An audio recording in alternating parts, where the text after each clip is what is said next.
வணக்கம். நாகை மாவட்ட நாம் தமிழர் கட்சியிலேருந்து 100 பேர் வெளியேறி தாவேக்கால சேர்ந்துட்டாங்க அப்படின்னு பாலிமரும் நியூஸ் தமிழும் செய்தி போடுது. இல்லைங்க, 100 பேர் இல்லை, 500 பேர் போய் சேர்ந்துட்டாங்க அப்படின்னு நியூஸ் 18 செய்தி போடுறாங்க. இல்லைங்க, 500 இல்லைங்க, 1000 பேர் அடைஞ்சிட்டாங்க அப்படின்னு தந்தி தொலைக்காட்சி செய்தி போடுறாங்க. இதில் எது உண்மை? 100ஆ 500ஆ 1000 போய் பார்த்தா இதில் எதுவுமே உண்மை இல்லை. நாகை மண்டல செயலர் அண்ணன் அப்பு அவர்கள் அவங்கள தொடர்பு கொண்டு பேசினா, இல்லை கடத்தி ஒருத்தர் கூட வெளியேறல, இது முழுக்க முழுக்க போலியான ஒரு செய்தி, திட்டமிட்டு இப்படி பரப்புறாங்க, ஒரே ஒருத்தரோட உறுப்பினர் அட்டையை காமிக்கட்டும், அப்படி யாருமே கிடையாது, நம்ம ஆளுகளே கிடையாது அப்படின்னு திட்டவட்டமாக மறுக்கிறாரு. அப்புறம் செய்திகளில் போடுறப்ப நியூஸ் கார்டில் நாம் தமிழர் கட்சியிலேருந்து தாவேக்காவுக்கு போனாங்க அப்படின்னு போடுறாங்க. செய்தியை வாசிக்கிறப்ப திமுக, அதிமுக, நாம் தமிழர் கட்சி அப்படின்னு 3 கட்சி 4 கட்சி வர சொல்றாங்க. அப்ப எல்லா கட்சியிலிருந்து வெளியேறி வந்தாங்க அப்படின்னு சொல்லிக்கிறதுக்காக அவங்க நாம் தமிழர் கட்சியின் பேரை கொடுத்துருக்காங்க. அதுல நாம் தமிழர் கட்சி சார்ந்த யாராவது இருந்தாரானா இல்ல. ஆனா ஊடகங்கள் நாம் தமிழர் கட்சி கூடாரம் காலியாகுது, நாம் தமிழர் கட்சியிலேருந்து தாவேக்காவுக்கு போறாங்க அப்படின்னு திட்டமிட்ட ஒரு கருத்துவாக செய்றாங்க. இந்த தந்தி, பாலிமர், நியூஸ் தமிழ், நியூஸ் 18 இவங்க எல்லாம் போட்டது செய்தி இல்லை. இது செய்தி இல்லை, கருத்துருவாக்கம், திட்டமிட்ட ஊடக கட்டமைப்பு. இது நியூஸ் இல்லை, நரேட்டிவ். ஏன்னா ஒரு 2 மாத காலமா நீங்க கவனிச்சு பார்த்தா தெரியும், நாம் தமிழர் கட்சியிலேருந்து அவர் போறாரு இவர் போறாரு அப்படின்னு இது திட்டமிட்டு செய்தியா மாற்றப்படுது. நாம் தமிழர் கட்சியிலேருந்து மண்டல செயலர் போறாரு, மாவட்ட செயலர் போறாரு, தொகுதி செயலர் போறாரு, பகுதி செயலர் போறாருன்னு எல்லாமே பேசுபொருளாக மாற்றப்படுது. யாராவது ஒருவர் ஒரு பதிவு, நாம் தமிழர் கட்சியிலிருந்து வெளியேறேன் அப்படின்னு ஒரு முகநூல் பதிவு போட்டா அந்த பதிவு கூட ஒரு நியூஸ் கார்டாக போடப்படுது. அதே சமயத்தில் நாம் தமிழர் கட்சி பொறுப்பாளர் நியமனம் குறித்தான அறிவிப்பை வெளியிடுது. இந்த மாவட்டத்தில் இவங்கெல்லாம் பொறுப்பாளர் அறிவிக்கப்படுறாங்க, இவர் மாநில ஒருங்கிணைப்பாளர் அறிவிக்கப்படுறாரு, இந்த தொகுதியில் இவங்கெல்லாம் பொறுப்பாளர்களாக நியமனம் செய்யப்படுறாங்க அப்படின்னு சொல்லிட்டு நாம் தமிழர் கட்சியோட தலைமை அதிகாரப்பூர்வமாக ஒரு அறிவிப்பை வெளியிட்டா அது எந்த ஊடகத்திலையும் ஒரு நியூஸ் கார்டாக கூட செய்தியாக வரதில்லை. அதே போல அண்ணன் சீமானவர்களோட சுற்றுப்பயணம், அவங்க கலந்தாய் கூட்டம் நடத்துறாங்க, இல்லை பொதுக்கூட்டங்களில் பங்கேற்கிறாங்க. இப்போ நான் பேசிக்கொண்டிருக்கிற இன்னைக்கு கன்னியாகுமரியில் கலந்தாய் கூட்டம், மாலையில் அங்கே பொதுக்கூட்டம், நாளைக்கு தூத்துக்குடி பகுதியில் பொதுக்கூட்டம்னு தொடர்ச்சியாக நடக்குது. தூத்துக்குடி, தென்காசின்னு தொடர்ச்சியாக நடக்குது. இப்படி இந்த பொதுக்கூட்டம், கலந்தாய் கூட்டம் குறித்தான இந்த அறிவிப்பு செய்தியாக மாற்றப்படுதா, ஒரு நியூஸ் கார்டாக போடப்படுதான்னா போடப்படாது. ஆனால் நாம் தமிழர் கட்சியிலிருந்து யாராவது வெளியேறிட்டா அந்த வெளியேறினவங்க படத்தை போட்டு வெளியேறிட்டாரு அப்படின்னு செய்தி. அவங்க எங்க இருந்தாலும் தேடி பிடிச்சி அவங்கள்ட்ட ஒரு பேட்டி எடுத்து, சீமான் சர்வாதிகாரி, சீமான் எதேச்ச அதிகார போக்கோடு செயல்படுறாரு அப்படிங்கிற ஒரு கருத்துருவாக்கம். இதை யார் செய்யறான்னா திமுகவோட உத்தரவின் பேர்ல இந்த ஊடகங்கள் செய்யுது. ஏன் செய்யறாங்கன்னா அப்படி கட்டமைக்க வேண்டிய அவசியம் இருக்கிறது. கொத்து கொத்தா நாம் தமிழர் கட்சி வெளியேறாங்க, கூடாரம் காலியாகி கொண்டிருக்கு, நாம் தமிழர் கட்சிக்கு வளர்ச்சி இல்லை, இனிமே தேய்மானம் தான், அவ்வளவுதான், முடிஞ்சு போச்சு இப்படின்னு காமிக்க வேண்டிய அவசியம் இருக்கு. முதல்ல அடிப்படையான கேள்வி என்னன்னா, ஒரு அமைப்பிலிருந்து சில பேர் வெளியேறி போனா அந்த அமைப்பு பலவீனம் ஆயிடுங்கிறதே முதல்ல அடிப்படை அரசியல் புரிதல் இல்லாத வாதம். ஏன்னா இதே தமிழ்நாட்டு அரசியல் எடுத்துக்கலாம், இதே தமிழ்நாட்டு அரசியல்ல திராவிட கழகத்திலிருந்து, பெரியார் தலைமையிலான திராவிட கழகத்திலிருந்து வெளியேறி அண்ணா திராவிட முன்னேற்ற கழகம்ங்கிற தனி இயக்கம் கட்டுறாரு. அன்னைக்கு பெரும்பான்மையா அண்ணாவோட தான் இருந்தாங்க. அப்படி திராவிட முன்னேற்ற கழகம்னு அண்ணா தனி இயக்கம் கட்டிய போது திராவிடர் கழகம் அது கலகலத்து போனதா, அமைப்பு பலவீனமானதா, அந்த கட்சியோட அமைப்பு சீர்குலைஞ்சு போனதா? இல்லையே. அதே திமுகவில் கருணாநிதி காலத்துல எம்ஜிஆர் நாடறியப்பட்ட நடிகர், அவர் வெளியேறி போறப்ப திமுகங்கிற அமைப்பு சீர்குலையில, அதிமுக ஆளுங்கட்சி ஆச்சு, அவங்க வெற்றி பெற்றாங்க, அதிகாரத்தில் அமர்ந்தாங்க, அது வேற. ஆனா திமுகங்கிற கட்சியோட அமைப்பு இருந்தது.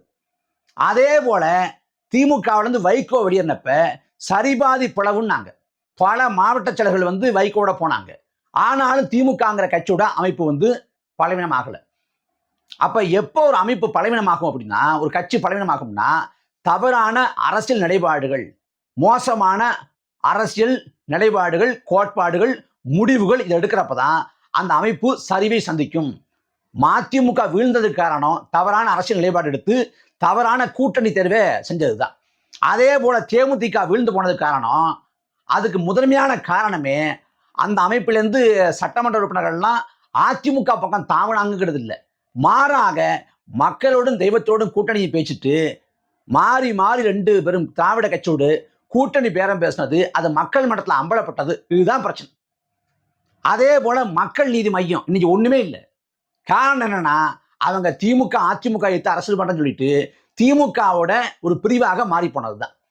அப்ப இங்க ஒரு கட்சியோட வளர்ச்சி என்பது, ஒரு கட்சியோட அடுத்த நிலை பாய்ச்சல் என்பது, அந்த கட்சியோட கொள்கை கோட்பாடுகள், நிலைப்பாடுகள், செயல் திட்டங்கள், முடிவுகள் அதை பொறுத்து அமையுமே ஒழிய, அந்த கட்சியிலிருந்து இவர் போயிட்டாரு அவர் போயிட்டாருங்கிறதால அந்த அமைப்பு ஒருபோதும் பலவீனம் ஆகாது. இது அடிப்படையான அரசியல் விதி. அப்படி பார்க்கிறப்ப நாம் தமிழர் கட்சி எல்லாரையும் உருவாக்கியது. நாம் தமிழர் கட்சி இத்தனை பேச்சாளர்களை, இத்தனை ஆற்றல் மிக்க தளபதிகளை, இத்தனை கள வீரர்களை, இத்தனை அரசியல் அறிவு கொண்ட ஆளுமைகளை நாம் தமிழர் கட்சி உருவாக்கியது. இன்னும் 1000 பேரை 1,00,000 பேரை உருவாக்கும் உள்ளாற்றல் கொண்டது நாம் தமிழர் கட்சி. அப்ப நாம் தமிழர் கட்சி ஒருத்தவங்க விலகி போறாங்கன்னா போறவங்களுக்கு தான் இழப்பை உடைய, நாம் தமிழர் கட்சிக்கு இழப்பு இல்லை. அதை போல வலிமை கொண்ட இன்னும் 10 பேரை 100 பேரை 1000 பேரை நாம் தமிழர் கட்சி மீண்டும் ஒரு முறை உருவாக்கும். அதனால இவங்க போயிட்டாங்க அவங்க போயிட்டாங்கன்னு அது கவலைப்பட வேண்டிய அவசியமே இல்லை. அப்படி போறவங்க பல காரணங்களை கொண்டிருப்பாங்க. தனிப்பட்ட விருப்பத்தின் பேர்ல போவாங்க, அரசியல் மீது அவநம்பிக்கை கொண்டு போவாங்க, இல்ல வேற சிந்தனை மாற்றம் ஏற்பட்டு போவாங்க, இல்ல கட்சிக்குள்ள ஏதாவது எதிர்பார்த்து கிடைக்கலங்க விதத்துல போவாங்க, இல்ல கட்சிக்குள்ள ஒரு முரண் இருக்கு அப்படின்னு அவங்களுக்கு ஒரு முரண் ஏற்பட்டு போவாங்க. என்ன காரணம் வேணாலும் இருக்கலாம். ஒருத்தர் கட்சி விட்டு போறாங்கிறதுனாலே கட்சியை குற்றப்படுத்த கூடாது. அப்ப இவங்க போறாங்க அவங்க போறாங்கன்னு ஊடகங்கள் இதை பேசுகிறாக்குது. நாம் தமிழர் கட்சியோட அதிகாரப்பூர்வ ஏடு புதியதொரு தேசம் செய்வோம். அந்த ஏட்டை வாங்கி பார்த்தா தெரியும், ஒவ்வொரு மாசமும் கட்சி விட்டு நீக்கப்படுறவங்க வர வருது. ஒரு 5 பேர் 6 பேர் நீக்கப்படுறாங்க, ஒரு 4 பேர் 3 பேர் நீக்கப்பட்டவங்க மறுபடியும் சேர்த்துக்கொள்ளப்படுறாங்க. இந்த கட்சி விட்டு நீக்கிறது எல்லாமே தொடர்ச்சியா நடக்குது. அவங்க ஒரு காலகட்டத்தில் தவற உணர்ந்து திரும்ப கட்சிக்குள்ள வருவாங்க, ஏத்துக்கிறது உண்டு. ஆனா இந்த இயல்பான நடைமுறைங்கிறது நடந்து கொண்டே இருக்குங்கிறப்ப, அப்ப இந்த இயல்பான நடைமுறையை அதை பேசுபொருளாக்கி கட்சி விட்டு வெளியேறாங்க அப்படின்னு மக்கள் மத்தியில காட்டுறாங்க. 2010 நாம் தமிழர் கட்சி தொடங்கப்பட்டுச்சு. 2010 தொடங்கப்பட்டு 2011 காலகட்டத்திலே நாம் தமிழர் கட்சியிலிருந்து சென்னை மாவட்ட ஒருங்கிணைப்பாளராக இருந்த அதிகமான ஒருத்தர் வெளியேறி தமிழர் முன்னேற்ற கழகம் அப்படின்னு அமைப்பு வச்சிருக்காரு. அதே போல 2012-13 காலகட்டத்தில் அன்னைக்கு கோயம்புத்தூர் பகுதியை சேர்ந்த சிலர் வெளியேறி மறுமலர்ச்சி நாம் தமிழர் அப்படின்னு ஒரு அமைப்பை தொடங்கினாங்க. அவங்க எல்லாம் காலப்போக்கில் கரைஞ்சு போயிட்டாங்க, ஒன்றுலாம் போயிட்டாங்க, வேற கதை. இப்படி ஒவ்வொரு காலகட்டத்தில் கட்சி விட்டு வெளியேறி போறவங்க வேற அமைப்புல சேர்றதோ இல்லை வேற ஒரு அமைப்பு கட்டுறதோ இயல்பான நடைமுறையா இருக்கு. அதை அதிசயமா பார்க்கலாம் ஒன்றும் இல்லை, இயல்பான நடைமுறையா இருக்கு.